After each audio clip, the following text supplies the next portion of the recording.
motel and said, I want you to do something on me. So I did my part on Medusa. Now, who was it that raped her?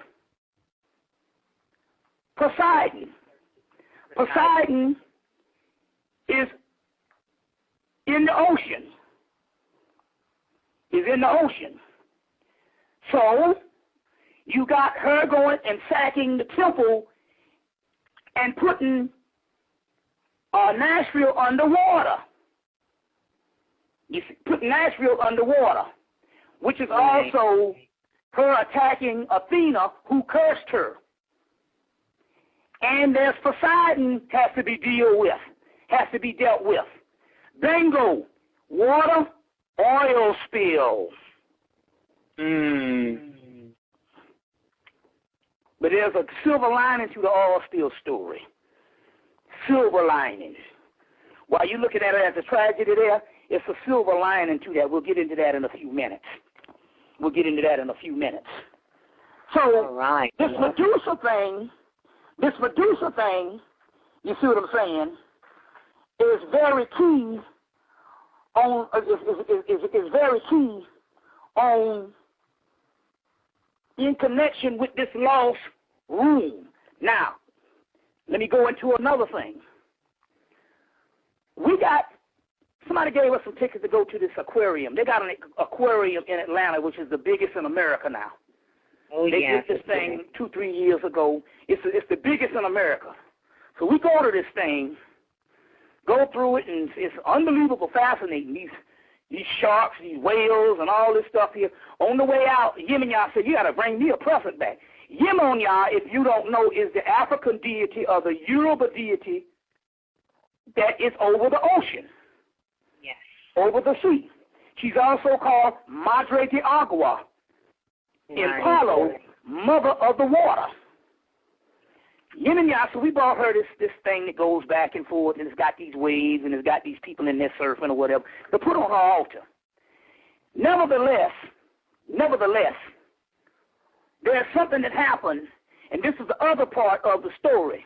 One was the opening of the gateway of the Lost Hotel, the Lorraine Motel, Martin Luther King, the Elegba Gate, the Ganesha Gate. The other one is this, which is a silver lining to the story of the oil spill. The reason why they have been trying for the last month to tap it and can't do nothing is because, remember I was telling you about those spirits, those Haitian spirits, and they had to go through the 49 days, which is called a Vodou period? Well, it'll be 49 days only tomorrow. And they had to go through the 49 days. And this is the silver lining to that. And this has to do with the help of Medusa getting back at Poseidon, but also with the help of the great mother of the water, Yemaya. She's called La Sirène in voodoo, which is a form of Urzuli. But Yemaya, she's called Yemaya as the Dogon goddess. And let's break these mysteries down. She's called Yemaya as the Dogon goddess. And the Dogon goddess, they tell you about the star Sirius. They tell you about the star Sirius. The star Sirius is connected with the Nommo, the fish, the Nommo. And they tell you about the star Sirius, but they also tell you about Sirius A, brightest star in the heavens, Sirius B, a dwarf star that circles around it every 50 years, and Sirius C, the star of woman, Yemaya. Yemaya is Dogon in Mali, and in Yorubaland, she's Yemaya. She's Yemaya in Yorubaland, or Yemaya by the time she comes to Santeria in the west. Now, this is the great mystery. This is the great mystery. You ain't seeing nothing being reported because it done happened twice. It happened in the tsunami in 2004, and it happened now. You ain't seen nothing reported about the fish. You see in the pelicans, they got some turtles. Yeah, they had a dolphin, 2 dolphins and a shark. But where the massive bodies of fish? They ain't finding no fish in no oil or nothing. Because the fish went to another dimension. They went to another gateway, another dimension. They're not telling you that. Thus, Yemaya opened up and she saved all of the fish. You see, all of the marine life is in another dimension. Remember I tell you about how these cats, we got cats and they disappear, they go into other dimensions? Yes. You ain't hear nothing about no fish. The fish are in another dimension. Thus goes to this. The Dogon say when Nommo comes, that's the same fish that you see the Jesus Christ thing. Mm-hmm. They say when Nommo comes, we will be ready. But it's also called the Nommos, the fish.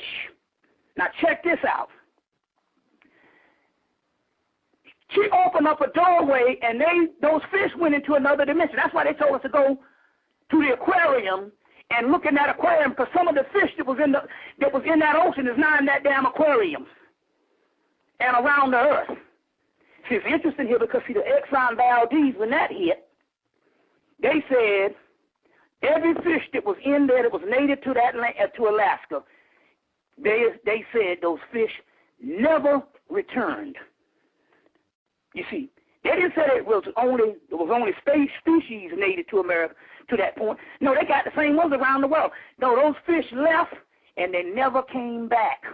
That's because they went to another dimension. The beautiful part about this is this. That dimension that was open to save those fish is the same dimension that used to be what we call Atlantis. What we call Atlantis.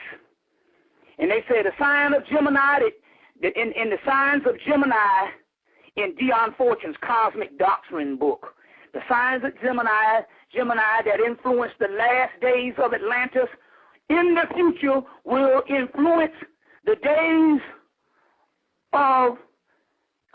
in the future once again. So this opened up a porthole to the lost region of the earth. You see. Now, what does this leave us? They talk about Atlantis fell when there was a splitting of Isis and Osiris and making one entity into 2 halves. That's the fall of Atlantis. So we take this thing back to our human body. Dante's Inferno that opened up, that was on shutdown on the lowest level, was reactivated with the Mayat, with the Christ energies, with the Kundalini energy segment. Dante's Inferno is not only the 7 levels of hell, there's 7 heavens also in Islamic lore, which means we're talking about the 7 chakras in the body. So in so many words, what happened when we went into that hotel room, we reactivated the 7 chakras in the body. When that thing happened with that oil spill, that dimension, it reactivated the new Atlantis, the rise of Atlantis. You see what I'm saying? Yeah. Which is also the fish, which is also ultimately the pineal gland. Also, you see, we'll get in that in a few minutes when I go into something else. I just want to show you a few things. I want to just say a few things before we go into something else. This is interesting here. I saw to let you know how 20 years we are behind other people. Last Sunday I had an experience. I was in the metaphysical section of Borders bookstore, and I ran into 2 white girls, 7 years old, buying books on spells and buying books on hypnotism. Right. And spells and chakras and all of this stuff to let you know how far behind. And we got niggas damn near 70 don't even know what this shit is. But the thing about it here is white folks are exposed. That's the key why we're on lockdown, because we ain't exposed to nothing. That's the key, is exposure. You see what I'm saying?